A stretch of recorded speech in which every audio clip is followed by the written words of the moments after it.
Hello everyone, আসসালামু আলাইকুম। কেমন আছেন সবাই? আশা করি ভালো আছেন। আল্লাহর রহমতে আমরা অনেক, অনেক ভালো আছি। আর এই যে আমার এত সুন্দর বোরকাটা দেখতেছেন, এই বোরকাটা আপনাদের ভাইয়া আমাকে কিনে দিছে। এই যে ঈদের যখন আমাদের ঈদের শপিং করা হইছে, তখনই বোরকাটা উনার খুব পছন্দ হইছে। তো কিনে দিছে। বোরকাটার সাথে কিন্তু একটা ওড়নাও ছিল, এই যে সাথে আছে। আর উপরের মুখোশের পাটটা আরকি এক্সট্রা কিনেছি। তো যাই হোক, কেমন লাগলো বোরকাটা অবশ্যই কমেন্ট করে জানাবেন। আর হ্যাঁ, আমি গ্রামের বাড়িতে যাচ্ছি। অনেকেই হয়তোবা জানেন যারা আমার রেগুলার ভিডিও দেখেন যে আমি গ্রামের বাড়িতে যাব। আজকে হচ্ছে সোমবার। আমি সকাল, সকাল রওনা দিয়ে ফেলছি। কারণ আমাদের চাঁদপুর আরকি আমার বাবার বাড়ি, আমার দেশের বাড়ি। তো আমি হচ্ছে গিয়ে নারায়ণগঞ্জে যেহেতু থাকি, ওইখান থেকে আমি মুন্সিগঞ্জে চলে আসি ডাইরেক্ট গাড়ি দিয়ে মুক্তারপুর ব্রিজের উপর দিয়ে। তো ওইখান থেকে আর কি আমি মুন্সিগঞ্জের ঢাকা থেকে যে লঞ্চ আসে, ওইটা মুন্সিগঞ্জে ২ ঘন্টায় ঘাট দেয়। ২ ঘন্টা পর তো ওইখান থেকে আবার আমি ২ ঘন্টায় চাঁদপুর চলে যাই। তো সবসময় ওইভাবে আমি আসি। নারায়ণগঞ্জ থেকে কিন্তু ছোটো, ছোটো লঞ্চ থাকে, ওইগুলো কিন্তু যায় চাঁদপুরে। তো ওগুলো হচ্ছে ছোটো, ছোটো, খুব ভয় করে, ওগুলো অনেক ঢুলে। তো আমি শুনছি ওইগুলো নাকি এখন বন্ধ করে দেওয়া হবে। তো এইজন্য আমি বড় লঞ্চেই সবসময় যাওয়া আসা করি। তো যাই হোক, এতো এখানে হচ্ছে গিয়ে সেই মুক্তারপুর ব্রিজের টোল প্লাজা, যেখানে আর কি ড্রাইভাররা দিয়ে যেতে হয়। তো যাই হোক, ভাবলাম আপনাদের সাথে একটু ভিডিও করি, শেয়ার করি।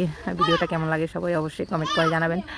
তো যাই হোক, আমি কিন্তু সবসময় ঈদের সময় আমি গ্রামের বাড়িতেই চলে যাই, কেননা শহর আমার ঈদ করতে ভালো লাগে না। আমি অনেকবার ঈদ করে দেখছি শহরে। শহরে হচ্ছে কি, ঈদ করলে হয় কি, সারাদিন বাসায় থাকতে হয়। তো ঈদের সময় বাহিরে ঘুরতে গেলে মানে যেই লোকজন থাকে, অন্য সময় শুক্রবারে কিংবা অন্যান্য দিনে ঘুরতে গেলে যেই মানুষ থাকে, তার মানে ১০০%-এর 2%ও থাকে না। কারণ সবাই তো গ্রামেই চলে যায় ঈদ করতে, কেই বা থাকি বলেন।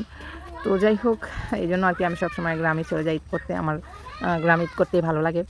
আর বাড়িতে এটা হচ্ছে গিয়ে মুক্তারপুর ব্রিজ, অনেকে হয়তো বা চেনেন। এই জন্য ভাবলাম আপনাদের সাথে একটু শেয়ার করি ভিডিওটা।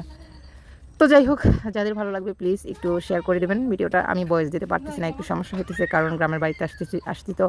আমার বোনের একটা ছেলে আছে। তো আমার একটা ছেলে একটা মেয়ে, আবার আমার ছোটো বোনের একটা মেয়ে আছে। তো ৪ জন মিলে একেবারে হাউ কাউ মাউ মাউ করে ঘরটা উঠায় ফেলতেছে। আজকে আর আমরা আসছি, তো এই জন্য হাউ কাউ মাউ মাউ শোনাই যাইতেছে হয়তোবা। কালকে থেকে হয়তোবা আমি চেষ্টা করব দিনের বেলায় ভিডিওটা একটু ভয়েস দিয়ে রাখার চেষ্টা করব, যে যখন কেউ থাকবে না, বাচ্চারা আর কি পাশে থাকবে না তখন। তো এই তো আমি ভয়েস দেওয়ার জন্য আমাদের পাকে করে চলে আসছি। ওইখানে আমার বোনের ছেলে, আমার মেয়ে চলে আসছে, আও কাও পাও পাও শুরু করে দিছে। তো যাই হোক, ক্লিয়ার করবো, ভিডিও তো দিতে হবে আপনাদের জন্য। তো এতে এখানে হচ্ছে মুন্সিগঞ্জের ঘাট, এখানে দাঁড়িয়ে আছি।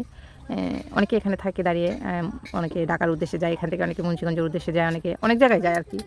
তো অনেক লঞ্চে এখানে ঘাট দেয়। তো এই তো দাঁড়িয়ে আছি, লঞ্চ আসলে আর কি উঠে যাব।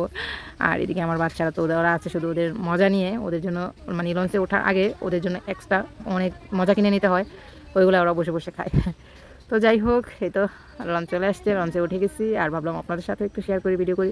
ভিডিওটি কেমন লাগলো অবশ্যই কমেন্ট করে জানাবেন। সবাই ভালো থাকবেন, সুস্থ থাকবেন। আল্লাহ হাফেজ।